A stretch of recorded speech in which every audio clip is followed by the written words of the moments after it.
Om Tapakaya cha dharmasya sarvadharmasvarupine Tapakaya cha dharmasya sarvadharmasvarupine Avatara Varishtaya Ramakrishna te Namah. Asato ma satgamaya tamaso ma jyotirgamaya mrityoramamritangamaya. Om Shanti Shanti Shanti. Let us offer our salutations to Sri Ramakrishna, the embodiment of all religions, the Supreme God Incarnate. Let us pray to Him to lead us from the unreal to the real, to lead us from the darkness of ignorance to the light of knowledge, to lead us from death to immortality. We have been studying Gospel of Sri Ramakrishna, where the Master has given number of spiritual instructions for those who are aspiring for spirituality. Sri Ramakrishna has made very easy for us to know spiritual ideas through his life and uplifting teachings. Today's topic I have chosen from the Gospel, the mysterious power of Maya. It is very important to know, to recognize the play of Maya in the universe. When you recognize the mysterious power of Maya, then only you will be able to practice some disciplines so that you can be overcome by that mysterious power. Sri Ramakrishna used to say, "Propitiate Mother, you will be relieved from all sufferings in the world." Mother's grace is most important to make spiritual progress and even to get liberation, because Maya is her own power. Until and unless we recognize the play of Maya, we won't be free from bondage. So, Sri Ramakrishna has given a clear picture of Maya. He has said, what is this Maya? It is to Brahman what the snake in motion is to the snake at rest. Force in action is Maya. Force in potency is Brahman. Sri Ramakrishna further explains it. As the water of the ocean is now calm and next agitated into waves, so are Brahman and Maya. The ocean in the tranquil state is Brahman and the turbulent state Maya. The relation of Brahman to Shakti is that of fire to its burning property. Shiva and Shakti, intelligence and energy, are both necessary for creation. With dry clay, no potter can make a pot. Water also is necessary. So, Shiva alone cannot create without the help of Shakti. Desirous of seeing Maya, Sri Ramakrishna had one day a vision. He also was curious to know what exactly Maya is. And it is very interesting to study this incident, how we are taught the lessons about Maya. So Sri Ramakrishna saw in the vision a small drop slowly expanded and formed itself into a girl. The girl became a woman and gave birth to a child.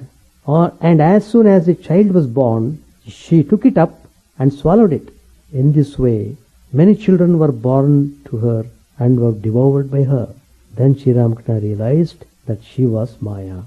So the whole universe is just the play of Maya. The snake itself is not affected by the poison in its fangs, but when it bites, the poison kills the creature bitten. Likewise, Maya is in the Lord, but does not affect him, while the same Maya dilutes the whole world. A holy man used to look and smile at a chandelier prism day and night. The reason for his doing so was that he saw various colors through the prism, red, yellow, blue, and so on. Knowing these colors to be false, the holy man realized with a smile that the world also was equally false. Sri Ramakrishna gives an example. There was a person by name Hari, wearing a mask of a lion's head. He looked very terrible. So what he did was, once he wore that mask, suddenly he comes in front of his little sister who was playing. And this person with lion's head, he began to roar. He imitated the voice of the lion. And that little girl was shocked and terrified and shrieks out in pain to escape from the frightful creature. But when Hari took off the mask, the frightened girl at once recognized her loving brother and ran up to him, exclaiming, "Oh, it is my dear brother after all." Such is the case with all. They are deluded and frightened and made to do all sorts of things by the inscrutable power of Maya, behind which Brahman hides himself. But when the veil of Maya is removed from the face of Brahman, one does not see in him a terrible and uncompromising master, but one's own most beloved inner self. If God is omnipresent, why do we not see him? Observing from the bank of a pool thickly covered with scum and weeds, you will not see the water in it. If you desire to see the water, remove the scum from the surface of the pond. With eyes covered with the film of Maya, you complain that you cannot see God. If you wish to see him, remove the film of Maya from your eyes. As the cloud covers the sun, so Maya hides the deity. When the cloud moves away, the sun is seen again. When Maya is removed, God becomes manifest. If you can find out the nature of Maya, the universal illusion, it will leave you just as a thief runs away when detected. How in a simple way Sri Ramakrishna describes the characteristics of Maya. It's really amazing. In another place, Sri Ramakrishna says, Maya is nothing but egotism of the embodied soul. This egotism has covered everything like a veil.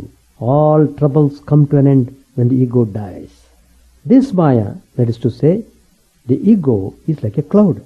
The sun cannot be seen on account of a thin patch of cloud. When that disappears, one sees the sun.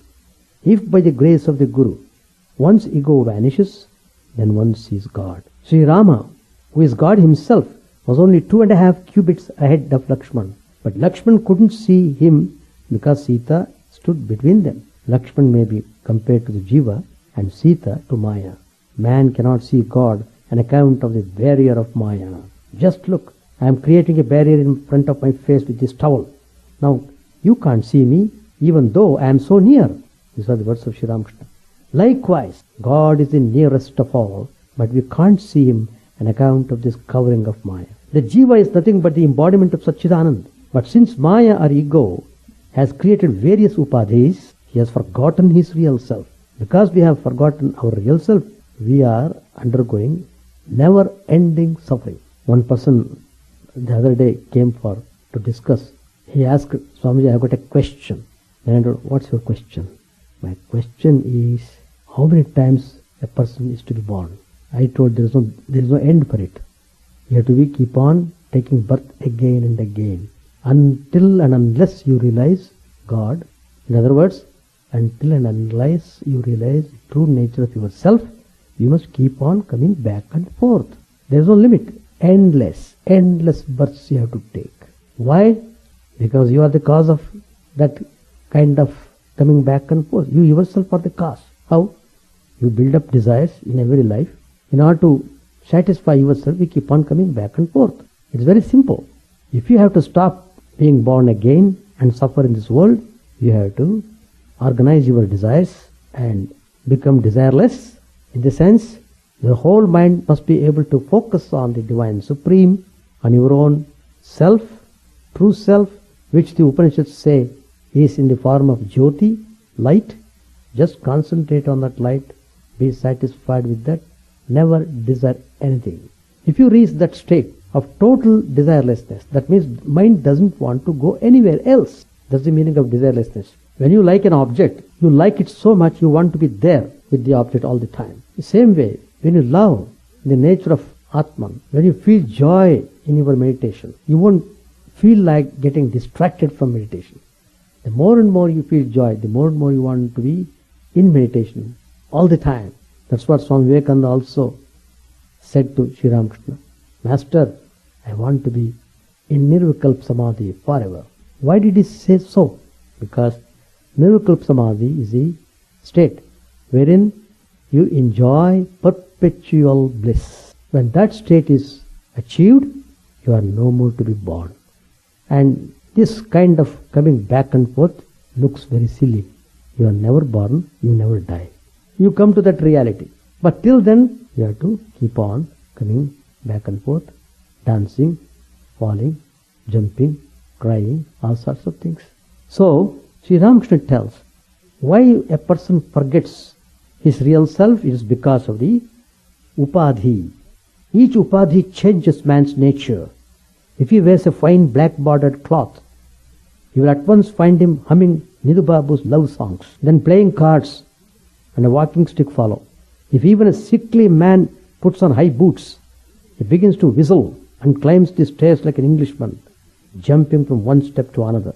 If a man but holds a pen in his hand, what does he do? He scribbles on any paper he can get hold of, simply scratching. Such is the power of the pen. And finally Sri Ramakrishna says, money is also a great upadhi. The possession of money makes such a difference in a man. He is no longer the same person. Then Sri Ramakrishna narrates his own experience. Once a Brahmin used to frequent the temple garden. He would come and sit in the chamber of Sri Ramakrishna. He would listen to Sri Ramakrishna's talks and so on. Sri Ramakrishna says, outwardly he was very modest. One day, Sri Ramakrishna said, I went to Konnagar with Hriday. No sooner did we get off the boat than we noticed the Brahmin seated on the bank of the Ganges. We thought he had been enjoying the fresh air. Looking at us, that Brahmin said, hello there, priest. How do you do? Sri Ramakrishna said, I marked his tone and said to Hriday, probably the man must have got some money. That's why he is talking that fashion. Hriday laughed. Sri Ramakrishna gives another wonderful example. Beautiful example. He says, all these are from the gospel.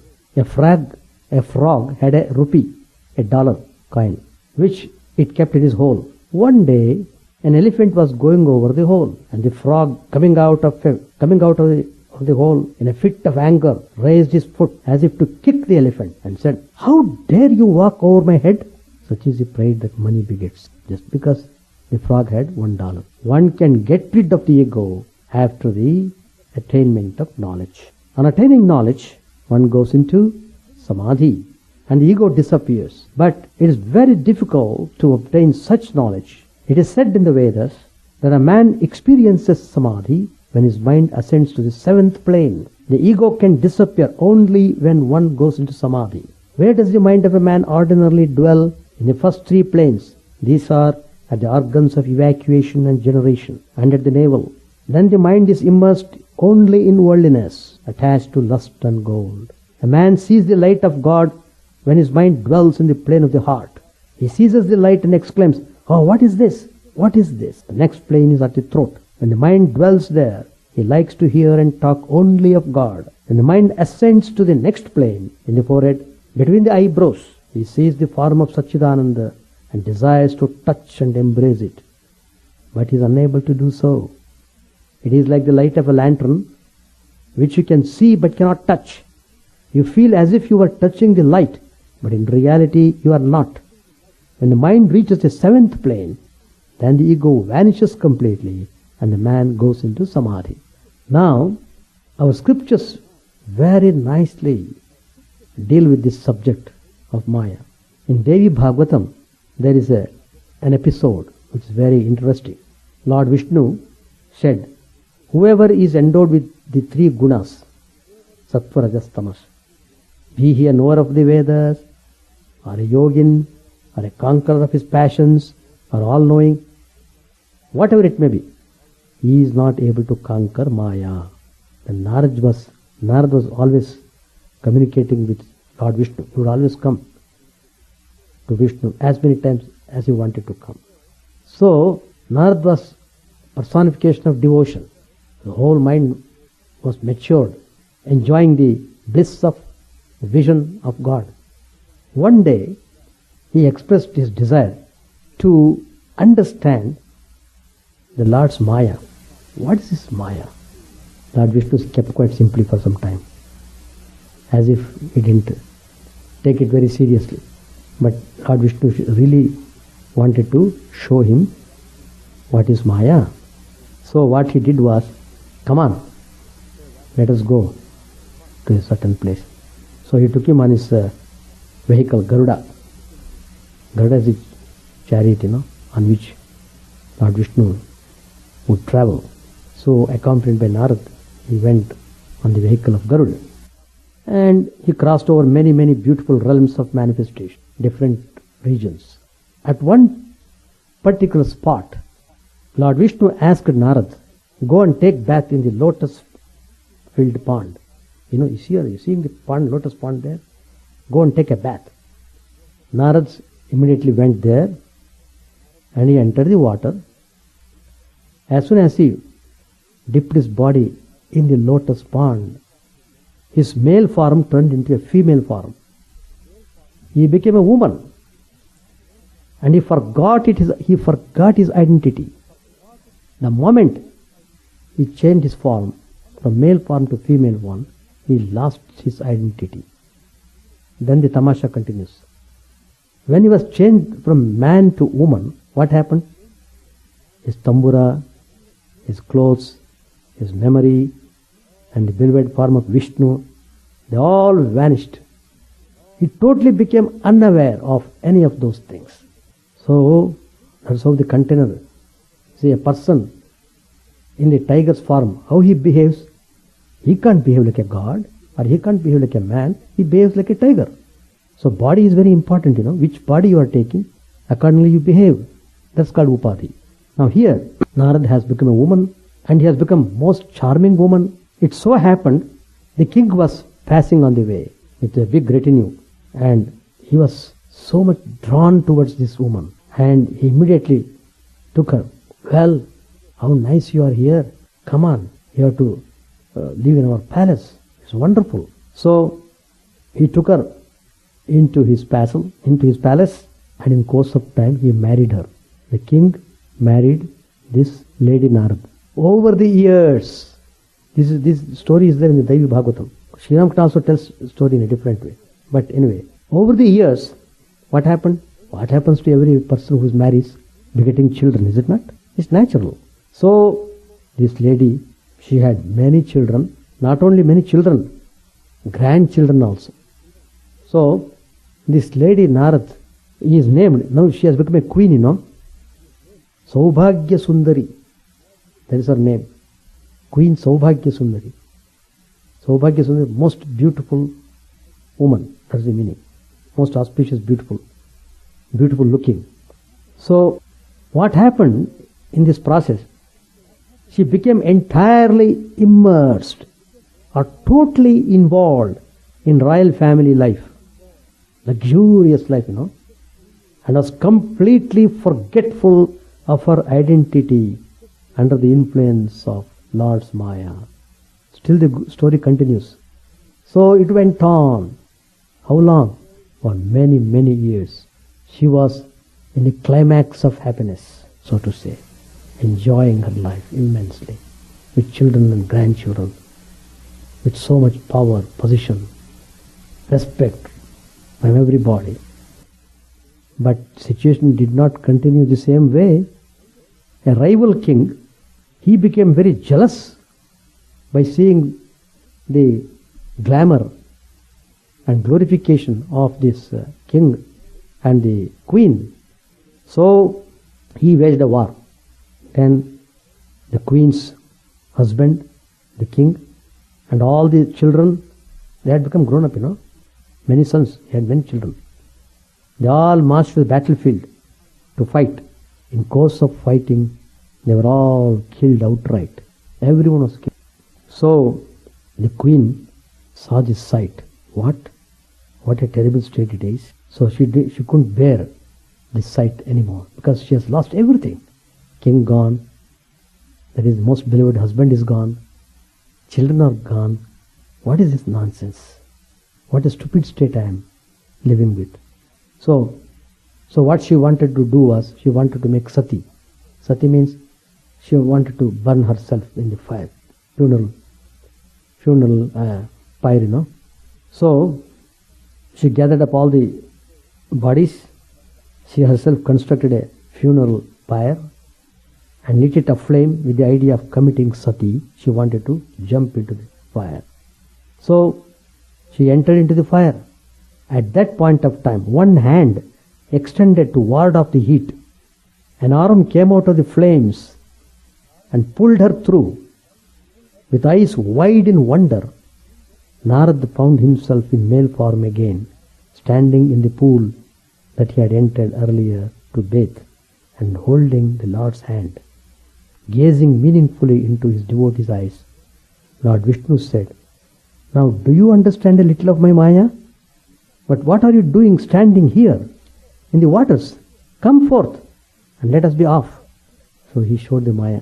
So it means Maya is inexorable and inscrutable. To fully comprehend it is impossible. You can never understand the nature of Maya. You can never boast. No. About Maya's enchanting power, Sri Ramakrishna said, if you recognize Maya, it will recede. Instead of embroiling ourselves in it by attempting to analyze what it is, Sri Ramakrishna's declaration advises us to first simply recognize its existence. After knowing Maya as a fact of existence, we can then implement useful practices prescribed by the Guru and affirmed in the scriptures, such as discrimination and detachment. These cause Maya to dissipate like fog under direct sunlight. Since Maya is woven into the fabric of manifestation itself, one must carefully notice its hiding places. In a field of rattlesnakes, one must avoid them by heeding their warnings. The discriminative art of recognition constitutes an entirely different approach from attempting to analyze Maya. For Maya is of the very nature of unfathomable complexity. The mother's Maya is a cause for the universe of name and form itself. All phenomena and appearances projected by it, even time and space, have been facilitated by this inexorable power. Therefore, all learning pertaining to the universe of name and form is simply a study of Maya. Here, a distinction must be made between Daivi Maya, the highest aspect of Maya that the mother utilizes for manifesting her consciousness into form, and Maya proper, where matter is taken to be real, to be a reality. So the latter is both a vikara, from wherein the elements of Prakriti undergo a transformation from one substance to another, and a force of illusion that covers truth and distorts human understanding. It is a perplexing force. It has been stated that it is not wise to enter into an analysis of Maya's domain. This assertion allows for one very important exception. Ignorance binds only those who are without the knowledge of their true nature. If a striving person, through awareness of supreme truth, gains enlightenment and comes to realize his self within as eternal and indivisible consciousness, then Maya's powers are rendered harmless. This is instanced by the Divine Mother's Daivi Maya, which she uses to create forms, circumstances, and locations for the work of her avatars, devotees, and other luminaries. For the others, scientists, politicians, attorneys, mathematicians, physicians, authors, artists, workers, and the rest. If they are as yet unaware of their divine nature, they play into Maya's hands and remain in the dark about Paravidya, that is, supreme knowledge. Out of touch with reality, they enter the mode of Vaichitra, that means varieties, and become preoccupied with the exacting analysis of Maya through the avenues of science, physics, math, literature, the arts, and other subjects. This is the one main drawback of pursuing Aparavidya, that is lower knowledge, as the highest aim. It can lead towards the highest knowledge if utilized in conjunction with moral and ethical living, but quite often embroils the mind in a futile obsession with details and superficialities, drawing it down into habits of restlessness and lethargy and leading it away from true fulfillment. Aparavidya, there is lower knowledge, also conduces to worldliness, as it takes the mind away from higher pursuits and avenues of expression and places it on purely conventional modes of attainment, such as fame, success, family life, pleasantries, and so on. Then the truths contained in Paravidya, those eternal and sacred principles of non-dual truth, comprehensive wisdom, unalloyed bliss, inner peace, and the transcendent nature of pure consciousness awareness beyond name and form remain undiscovered. Now it is very important for us to know further, there are some characteristics of Maya. The illumined ones, from the safer, steadier and more detached position, have long pondered the mystery of Maya and noted down its peculiarities in order to help the jiva, the embodied being, to escape its effects and gain realization of the divine self within. Over the centuries, tantric adepts especially excelled in enumerating many of Maya's workings. So, it has listed 10 characteristics of Maya to help persons recognize its workings and detach from them. It is like diagnosing the disease and then administering the medicine. Just like that. You have to recognize the Maya. Then you can take positive steps to get free from Maya. So, it undergoes, the first thing is, it undergoes transformation without ever losing its own identity. That is first characteristics of Maya. It undergoes transformation without ever losing its own identity. Second, it is like Ishvara and the soul, eternal, for it exists even after Pralaya, the dissolution of the universe of name and form. That means Maya ever exists. Thirdly, it is illusory since it creates illusion in the minds of living beings. Fourth, it is the seed that created the entire universe, which appears like a pictorial presentation before the perceptions of living beings. 5. It represents and supports both sense perception and activity in the individual as long as the results of past deeds are not exhausted or neutralized. 6. Being the very material of the many worlds, it is insentient. 7. It has no beginning, middle or end. 8. All of its evolutes partake of its same nature. 9. Since it is the initial cause of manifestation, it acts in hundreds of ways, each with many permutations. 10th, it can be recognized by the grace of God revealed in the illumined intellect. These are the 10 characteristics of Maya. There is an 11th characteristic of Maya as well. What is that 11th one? Maya gives rise to 7 kinds of impurities. Once you are under the influence of Maya, you are exposed to all these things. In Tantra, imperfections are not looked upon as fixed defects, but rather temporary flaws that ripen and fall away. The impurities are viewed as intentionally imposed limitations existing in order that life can be proceed. As life is lived, the impurities gradually disappear and the aspiring soul is released into Paramashiva, the highest abidance. In Sanskrit, the impurities are called 7 impurities. What are they?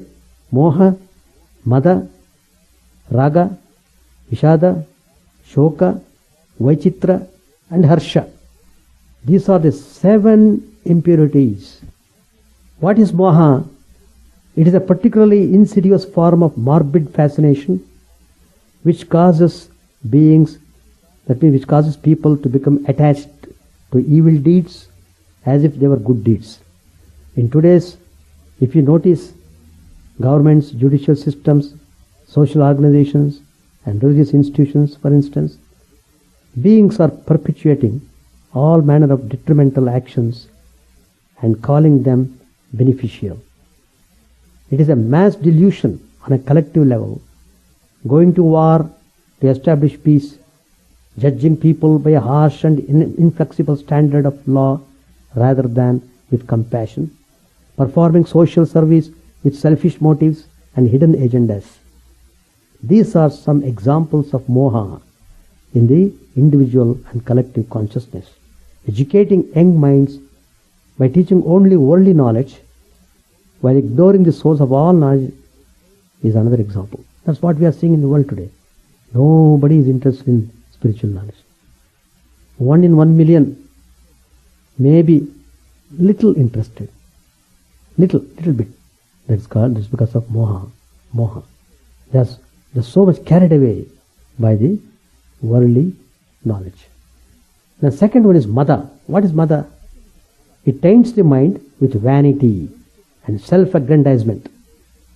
Attracted by glory and fame, persons seek after and accept that which is base and ugly, thinking it to be desirable and beautiful. Attachment to the body, which decays and dies. Obsession with fame, which only brings disenchantment and loss of peace of mind.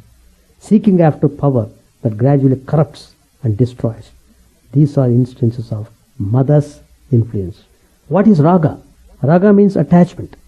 It's a well-known obstacle in spiritual life.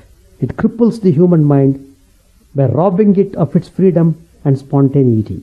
It ties the body and its energy to the yoke of subservience and slavery. Such is its nature that it leads to deeper and deeper modes of bondage and will not fully let go its hold even after an object, action or thought is transcended.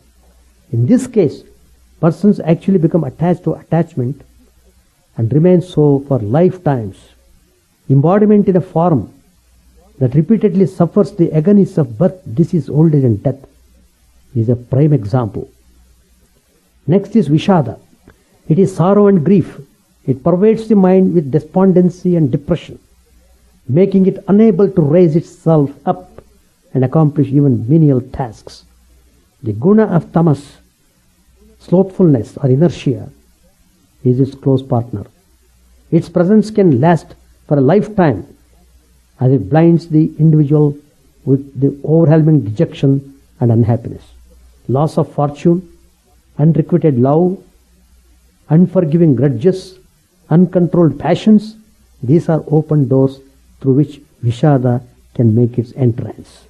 Once it enters the mind and establishes itself there, it becomes increasingly difficult to destroy its dark presence. The fifth one, Shoka.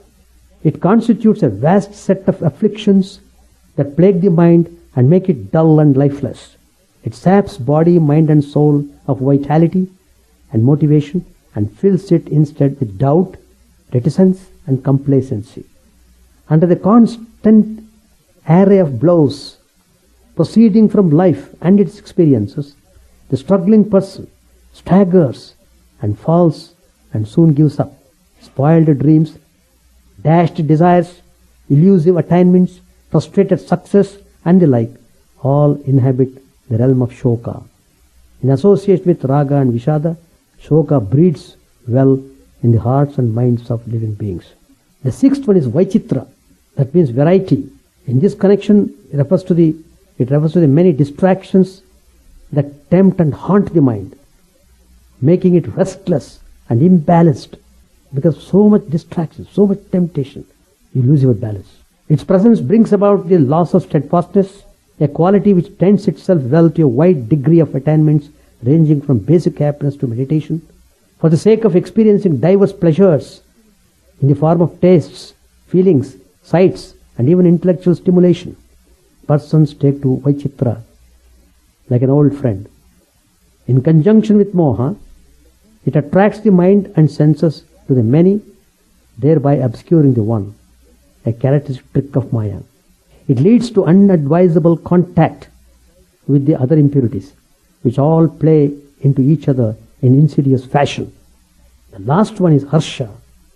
It is the delight which contributes to a desire for increased pleasure, particularly with regard to the amassing of huge amounts of wealth. He gets Harsha, he gets delighted. Still more I must get, still more I must get. Still more, why, still more. I saw in the recent internet news, a police sub-inspector whose salary was 9,000 rupees monthly, his assets became 9,000 crores. The whole country was shocked to hear this. So much corruption, bribes. Because of that he has amassed the assets. But salary is only 9,000. Assets are crores and crores of rupees. Because he is feeling harsha. Today he gets 100,000. Tomorrow he gets 200,000. Harsha. Tomorrow, day after tomorrow, I may get much more. That way. So even after riches and influence are attained, it continues to evolve and leads to various unhealthy distortions centering around hedonistic pursuits. Thousands of people are under its control. The forces of Maya move far and strong under this steam of this powerful network, and in union with Moha, Mada and Raga, seduce beings into the unsavory realms of Vishada, Shoka and Vachitra. So, how terrible state it is. It's really terrible state. The more you try to see, the more Maya has two aspects. One is Avidya Maya, the other one is Vidya Maya. Vidya Maya means spiritual knowledge. Avidya Maya means secular knowledge. So, if you propitiate Divine Mother in a proper way, then the Vidya Maya, it flourishes, it blossoms. The more and more you become aware of spiritual knowledge, the more and more you learn spirituality, then you'll be able to really overcome the Avidya Maya. Avidya Maya just disappears. It just disappears.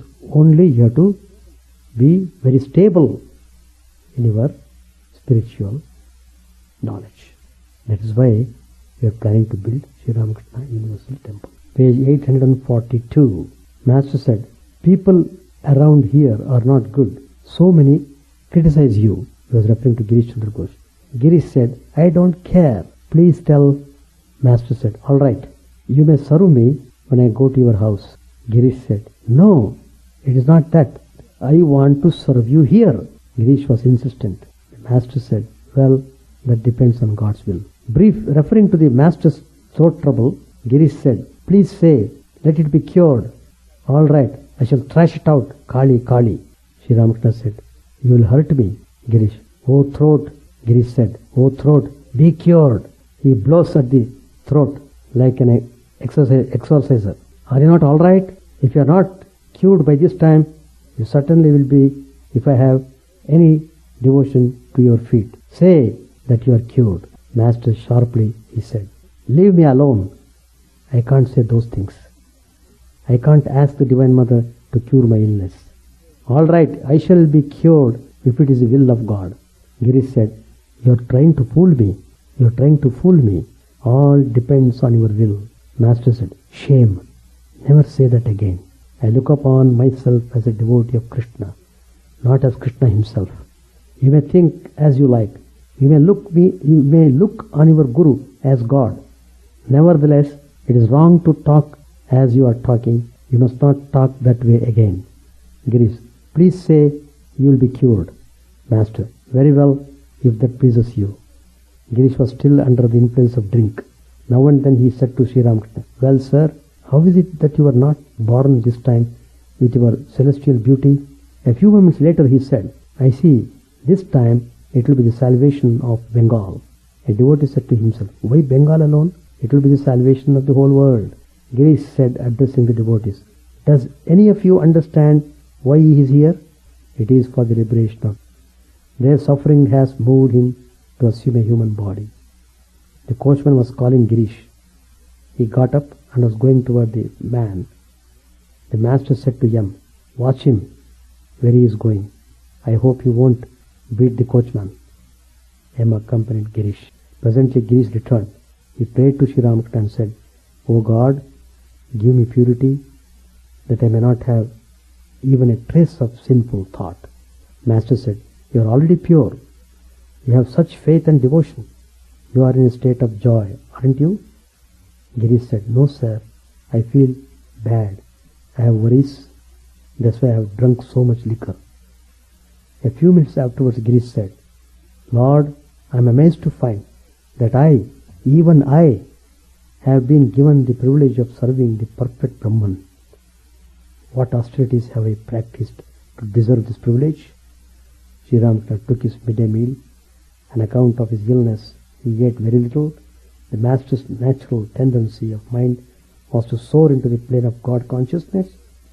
He would force his mind to be conscious of the body. But like a child, he was incapable of looking after his body. Like a child, he said to the devotees, I have eaten a little, I shall rest now. You may go out for a little while. Sri Ramakrishna rested a few minutes. The devotees returned to the room. It will stop here. Chant the name of the Lord and His glory unceasingly, that the mirror of the heart may be wiped clean and quench that mighty forest fire, worldly lust raging furiously within. own name streamed down in moonlight on the lotus heart, opening its cup to knowledge of thyself, O self, drowned deep in the waves of his bliss, tasting his nectar at every step, bathing in his name, that bath for weary souls. Various are thy names, O Lord. In each and every name thy power resides. No times are set, no rites are needful for chanting of thy name.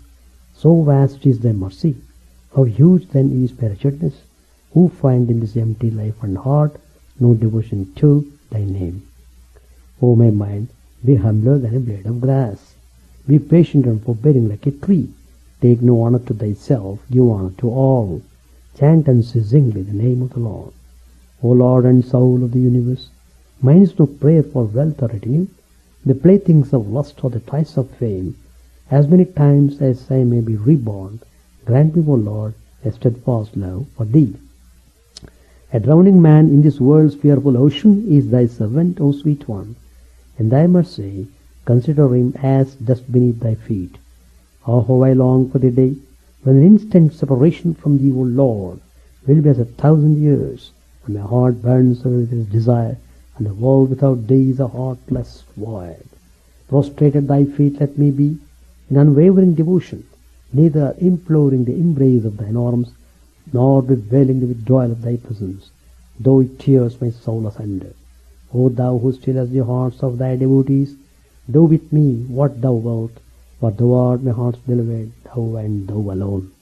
O Lord, lead us from the unreal to the real, lead us from darkness to light, and lead us from death to immortality.